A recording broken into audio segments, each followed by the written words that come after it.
నాకు చాలా అడ్డొచ్చేస్తూ ఉన్నాయి. అది నా విఘ్నత.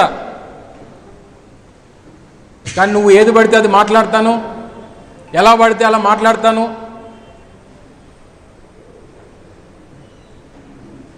ఈసారి మళ్ళీ అదే రిపీట్ అయితే ఇది కూడా మళ్ళీ రిపీట్ అవుద్ది అనేటువంటి విషయాన్ని తెలియజేస్తా ఉన్నా. తగ్గేదే లేదు అనేటువంటి విషయాన్ని తెలియజేస్తా ఉన్నా. ఇది మా కార్యకర్తల తరపున వారికి కూడా ఈ సందర్భంగా తెలియజేస్తా ఉన్నా.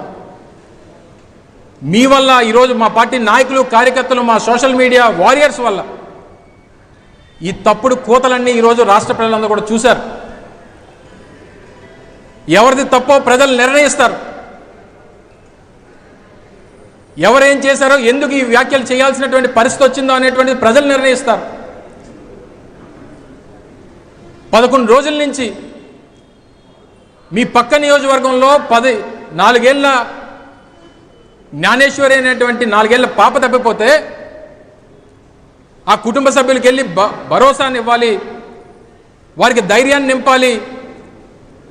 ఈరోజు సోకాలు మాట్లాడినటువంటి మహిళా లోకం అంతా కూడా, తెలుగుదేశం పార్టీలో మాట్లాడినటువంటి సోకాలు నాయకులందరూ కూడా, చివరికి ఆ హోంమంత్రి కూడా పక్క నియోజకవర్గంలో ఉండి వెళ్ళకపోతే ఈ లా అండ్ ఆర్డర్ ఏమైపోయినట్టు, ఆ కుటుంబానికి భరోసా ఏమైనట్టు? డిఎస్సిలో స్కామ్ జరిగిపోతే, ఉద్యోగాలు అమ్మేసుకుంటే దాని గురించి మాట్లాడకూడదు.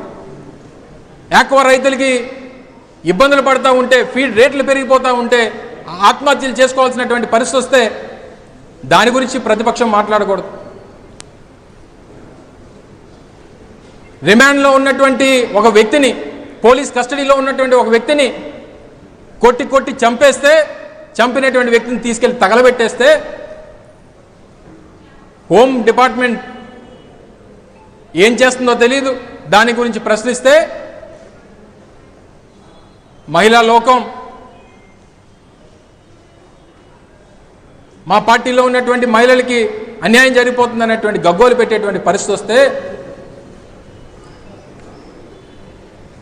రాష్ట్రంలో సమస్యలన్నీ గాలికి వదిలేసి మీ 2 ఏళ్ల పరిపాలన ఒక పెద్ద అట్టర్ ఫెయిల్యూర్ అనేటువంటిది ప్రజలు చెప్తూ ఉంటే